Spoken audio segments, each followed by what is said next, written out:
Hello everyone and welcome to a new video on the Colombians Football Report. Today we are going over day 22 of the 2026 FIFA World Cup. Now before we get into the games, make sure you subscribe to the channel because 78% of the people who view my videos are not subscribed to the channel. So make sure that you hit that subscribe button so that I can continue to grow and make better content in the future. Now let's get to the games. And the first game that we're going to be talking about is Spain versus Austria. I'm not going to spend too much time on this because Spain, they easily won this game. Austria didn't even pull off a fight. I don't even think they had like any dangerous chances in the game. Literally nothing on target. So it was just such an easy win for Spain, and they dominated. This is the Spain that we wanted to see. This is the Spain that we were waiting to see at this World Cup because in the group stage against Cabo Verde, they were very underwhelming. They tied 0-0 against Saudi Arabia. Yeah, they beat them 4-0, but it's a weak opponent. And the last game against Uruguay, they won 1-0, but they did not play well in that game. But here against the European opposition, against Austria, a team that has been improving in the last few years and who had a very good European Championship 2 years ago. Spain, they easily beat them. They made them look like an amateur team. And Spain are now into the round of 16. And it was a top performance from everyone in the team. I thought Rodri was actually very good today in the CDM role. Olmo, he's always a very crucial player for Spain. Maybe doesn't show that same form for Barcelona, but when he plays for his country, he's always very good. Oyarzabal, who genuinely, when he plays for Spain, he's one of the best number nines in the world. Baena has been catching form recently. Cucurella had a fantastic game. All three of the goals came from him. And Spain, they started the game on the front foot. They kept attacking, and they had to force Schlager into making multiple saves in this game. And it got to a point where it looked like Austria, they were just hanging on by a thread, and that Spain were getting really unlucky to not score. But finally, they opened the deadlock at the 36th minute when a brilliant cross from Cucurella made its way to Oyarzabal, and he finished it into the corner of the goal. Nothing that Schlager could do there, despite the fact that he was having a top game at that point. But eventually, Spain, they were able to find a way to break through, and from then on, it was just easy for Spain. They easily won this game, like I mentioned. In the second half, they kept on with that same intensity that they had in the first half. Lamine Yamal, he was also playing quite well on the on that right hand side. He was always dribbling past player, nutmegging Leimer multiple times in this game. And eventually, Spain, they got their second goal after Cucurella. He tackled a player. He won the ball high up the field. And he passed it to Baena, who with pace, and he crossed it right to Pedro Porro, who, despite being a right back, he was in the number 9 position in that specific moment. And he ended up scoring his first ever goal for his country in the World Cup against Austria. And yeah, when that goal went in, it felt like Spain already won the game. Even in the 66th minute, even before the second water break, Spain had already won the game, and they just started to like control the rest of the game. Even when they didn't have the ball, they were still very comfortable out of possession. Like I said, Rodri with a very good game from him. The two center backs, Cubarsí and Laforte, they were very solid, especially Cubarsí, who is still a very young center back and he has a bright future in the game. And to seal the deal, Spain, they got a third goal right at the end. It was very similar to the first goal, but Cucurella, he put in an even better cross than he did for the first goal. And then who made his way all the way to Oyarzabal, who was just onside, and he finished it into the corner of the goal once again to make it 3-0 for Spain. And now they're in the round of 16. And like I said, this is the Spain that we wanted to see. This is the Spain that looks like they could win the World Cup. Meanwhile, Austria, they are out. And this was their first World Cup in the 21st century. And I don't think they did that bad, all things considered, because they still made the knockout stages in their first World Cup in so long. And this was probably David Alava's only World Cup of his career. So it's a good thing that one of the best defenders of this generation, he finally had his chance to play at the World Cup, even if it's at this age where he's now past his best. Next, we have Portugal versus Croatia, and this was the best game today. And you wouldn't have thought that after seeing the first half, because the first half was quite boring. In the first half, Portugal, they were definitely still the better team. And Bruno Fernandes, only 4 minutes in, forced Livakovic to make a brilliant save. But besides that, while Portugal, they still had more shots and they still had more possession than Croatia, they didn't really force too many dangerous chances. There was one where Ronaldo almost got a touch on the cross, and if he did, that would have been a dangerous chance. But besides that, Portugal, they had all the possession, they had the shots, but no real dangerous chances. Meanwhile, Croatia, they were doing what they usually do best, and that's defend. And then they would try to go on counterattacks. But in the first half, they just couldn't create anything, so they were just defending. And they were very strong in the defense, to be fair to them. So they definitely still had the game under their control despite having less possession and despite not really attacking at all. They were still definitely in the game. But in the second half, the game exploded into life. And Croatia, they started to get out of their shell a little bit more. And they started to attack more, which is something they didn't do really at all in that first half. Already, like only a couple minutes into the second half, they already forced Diogo Costa to make multiple good saves. I think Vlasic had a shot that was well saved by him. But eventually, Croatia, they got their reward for going all out in the start of the second half because after a good cross from Stanisic, made his way all the way to Perisic, and he would finish it. He would nutmeg Diogo Costa, and that seemed to be the only way to get past him because Diogo Costa has been very good in this World Cup. He's been saving a lot of good shots, but Perisic with a very good finish underneath his leg, and Croatia had a 1-0 lead against Portugal right at the start of the second half, and it was well deserved because they held on in the first half and they went all out in the second half. At just 8 minutes after the restart, they were 1-0 up, and Portugal, they looked like they were in trouble because they started off that second half really poorly and they were struggling to create any chances all game long, even in the first half when they were the better team. So at that point, you're thinking that Croatia could pull off another upset, and Croatia, they're experts at pulling off upsets in the World Cup. They do it all the time, and it looked like that they were getting close to doing it again. But Roberto Martinez, he made multiple attacking changes just a few minutes after the Croatia goal, and Cristiano Ronaldo, he would end up scoring a goal, but he was offside just barely, and it was a shame because it was a very good goal from him, very good control, very good finish, but it was an obvious offside, so correct decision from the referee. But Portugal, they kept pushing on to try to look for that equalizer, and eventually after a corner kick, which didn't result in anything, there seemed to be a push in the box, and VAR went to check it,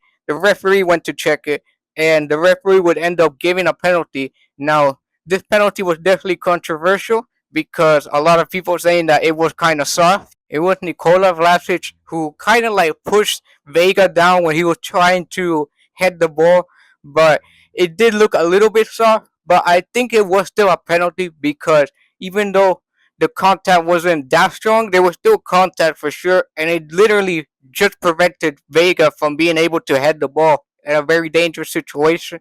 So in a case like that, I do think it is a penalty, even if it is slightly soft. It's still probably the correct decision. And Portugal had a real chance to equalize the game, and they would do so after Cristiano Ronaldo. He hit it down the middle, and Portugal, they were back level, and Cristiano Ronaldo, he scored his first ever goal in a World Cup knockout match. But now, after that, the game really started to open up because since Portugal made so many attacking changes, they basically had no midfield, and that led to Croatia having many good chances. Kovacic with a long shot, it hit the post, and he had another shot that was well saved by Diogo Costa. And Suchik, he scored a goal, but it was disallowed for offside, and it really felt like after Portugal equalized the game that Croatia, they were starting to take advantage of the fact that Portugal basically had no midfield. So that is when Roberto Martinez made a controversial decision, but I do think in the end it was probably the right decision. And he took off Cristiano Ronaldo so that he could put on Ruben Neves so that he could control things in the midfield and fix that problem that Portugal were having at that moment. I think it makes sense because they were playing with two strikers at that point, Portugal, with Ronaldo and Gonzalo Ramos. So the idea to take one of them off, and Roberto Martinez obviously literally just subbed on Gonzalo Ramos, so he wasn't going to sub him off. So it made sense to take off Ronaldo, and especially since Portugal badly needed to put it on another midfielder. And when they did that, that's when they started to concede less chances, and Portugal, they started to look a little bit like the better team. Now it did look like the game was going to go to extra time, but Leao, he didn't really do much in the game, but he had the ball with pace, and he put a perfect cross to Gonzalo Ramos, and Ramos headed the ball into the back of the net in the 94th minute in stoppage time to give Portugal the 2-1 lead, and that was a crucial goal. And it really looked like at that moment that Roberto Martinez's substitution actually worked out quite well for him. However, there's one thing about Croatia that you can never count them out. Even when they're losing, they are just a team that plays with a lot of grit, and they could just score a goal out of nowhere just with a couple headers inside the box. And they would end up doing that because after a great cross from a Croatian player made his way, the substitute Pasalic, he crossed the ball back into the danger zone for another substitute, Guardiola, to volley the ball in to make it 2-2 for Croatia in the 13th minute of stoppage time. It was absolutely insane. The people went wild. But after a VAR check, it turned out that the Croatian striker Matanovic, he got a slight touch on the ball with his head when the cross came in.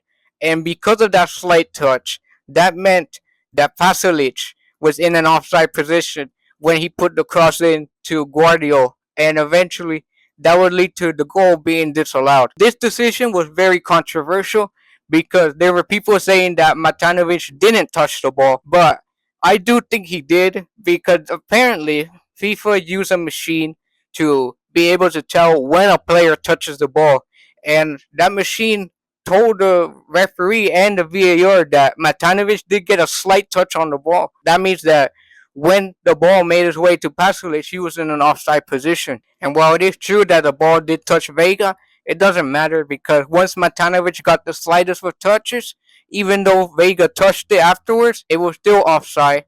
And the referee, he disallowed the goal. And after that, Portugal held on for a few more minutes, and Portugal will end up winning the game 2-1 against Croatia. This was probably Luka Modric's last game for Croatia and in the World Cup, and it's a very disappointing way to bow out because they lost right at the end. But Modric, even at 40 years of age, he still had a very good performance, and he is a legend of the game, and he will be missed for sure. As for Portugal, due to the fact that they won, they now set up a very tasty fixture against their Iberian rivals, Spain. We will have Cristiano Ronaldo face off against Lamine Yamal probably for the only time in the World Cup. So that's going to be a very good game. But Portugal, they still need to fix a lot of issues because at this moment in time, it looks like Spain are definitely the favorites because this Portugal team still has a lot of problems with it. And as for Croatia, I think this is the end of a truly golden generation. They gave it their all in this game, and throughout the last few World Cups, they have always been very competitive, always made it very far.